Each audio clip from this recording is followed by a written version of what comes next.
Hi, Andrea. This is Amira. We're gonna try this again, round two. I'm gonna try it on the tablet now. Hopefully, I can get it to send it to you. My name is Amira. I'm 26 years old. I live in Philadelphia. Um, my main job is also in Philadelphia. I'm an assistant artist through the City of Philadelphia Mural Arts Program. So right now, I'm assisting an artist named Eric Oakday.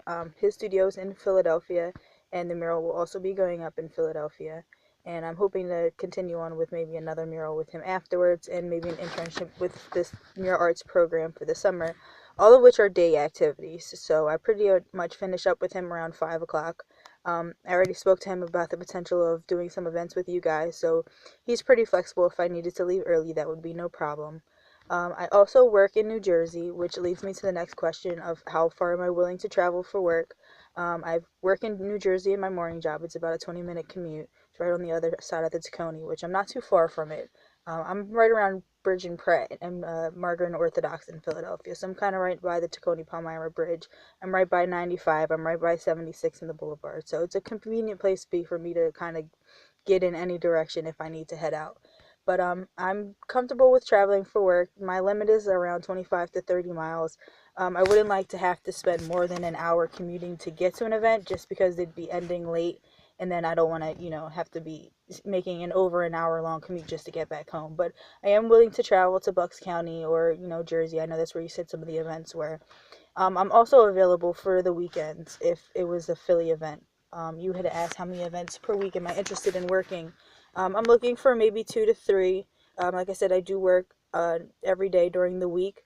So I'm comfortable with maybe, two to three events during the evenings during the week, and maybe one weekend event each weekend.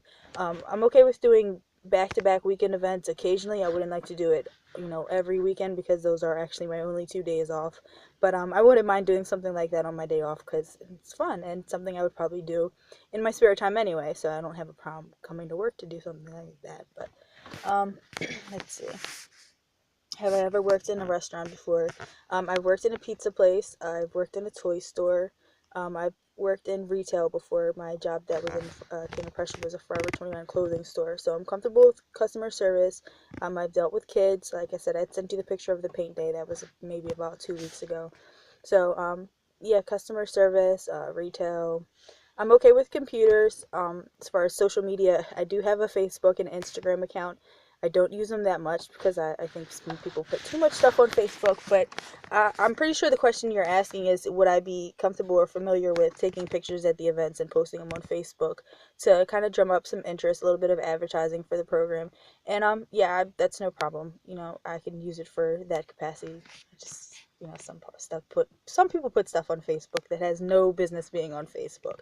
But I pretty much use it to post updates of how the murals are going and just to stay in touch with people. So I'm savvy with it to that degree. I'm not a, Facebook freak or fan, but it can be used for its purposes.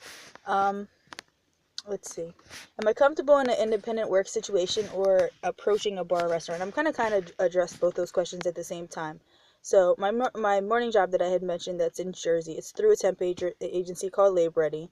It's basically a situation where they say, this is the contract, this is what we need done, and they give you, the details of the job. They give you the contact information for the site that you're going to go out, and then you're kind of left on your own devices to introduce yourself to whoever is the contact person for that job and say, hi, my name is Amir. I'm sent from the temp agency to, fulfill whatever contract or whatever job that you need done. And, so basically you're working for somebody 5 minutes after you meet them. So I'd assume it'd be pretty much the same scenario as far as going into a bar or restaurant and, introducing myself and saying, hey, I'm Amir. I'm here to facilitate the Paintnite event. Nice to meet you. Where can we get set up?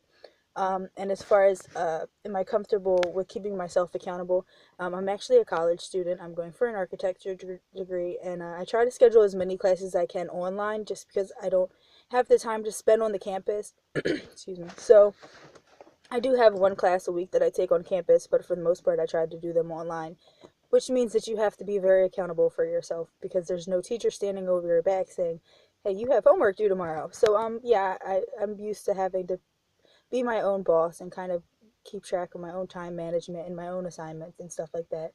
And pretty much would say that that's the answer to that question. And there, being in a situation where I have to be accountable for myself. Um, let's see. Am I okay with picking up and dropping off supplies to other staff members in venues? Yes, I have a Jeep.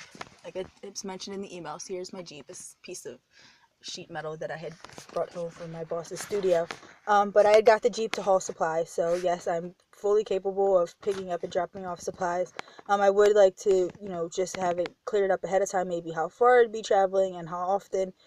Just because, like I said, I do have another job, and he's comfortable with, he's flexible, but I like to let him know in advance, hey, I have to leave at this time, I have to travel so and so for this event tonight, so I can't stay until 5, I have to leave maybe an hour early. So I do have the means to pick up and drop off supplies, and I'm willing. Like I said, I would just like to know, in advance maybe how far and how often. But I also have storage space at my house. I know in the initial, I think, ad or in one of the emails that we had exchanged, you were talking about going back and forth between the storage facility. So I actually have an attic and I have a detached garage. So if I had to store some supplies here in between events, I can do that as well. Let me see.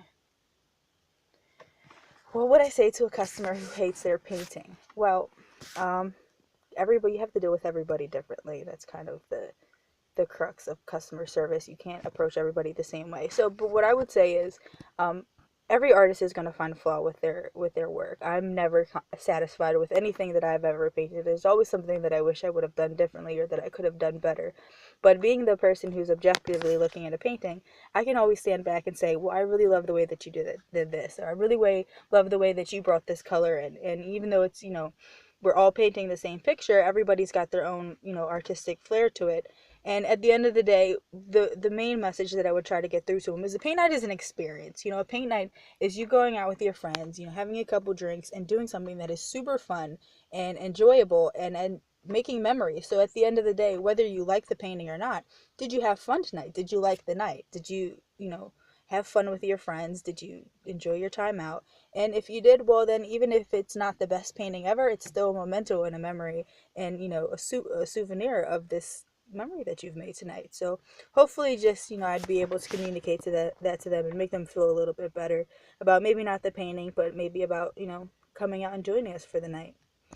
And I don't think I have it down, but I think you had another question about what would I say to a customer who had come to a sold out event. And obviously, this is something that I would have to discuss with you ahead of time. But hopefully, you have some type of fallback in place that I can say to them. I'm sorry that you can't join us tonight. We are at capacity, but here's this voucher, or here's a coupon or a ticket for a friend for you to bring for a future event, and we really hope that you would join us. We can maybe get them on a register so that they're booked ahead of time for one of the next events, and just give them some type of incentive to come back to one of the future events since they won't be able to make that one. Obviously, that's something that I would discuss with you just to see what type of policy that you have in place. But at the end of the day, you want everybody to feel that you made the biggest effort that you can to accommodate them. And obviously, if we're dealing with bars and restaurants, they do have capacity limits, so we can't necessarily take in somebody beyond what we can hold, but we can hopefully make them feel like they can come back to an event in the future. So I'm pretty sure that is most of the questions. If you have any more, let me know. Hopefully we can talk, more face to face in the future, and hopefully I can get this video to be sent out to you because my phone didn't work the last time. So I look forward to hearing from you, and I hopefully look forward to working from you. Have a good one.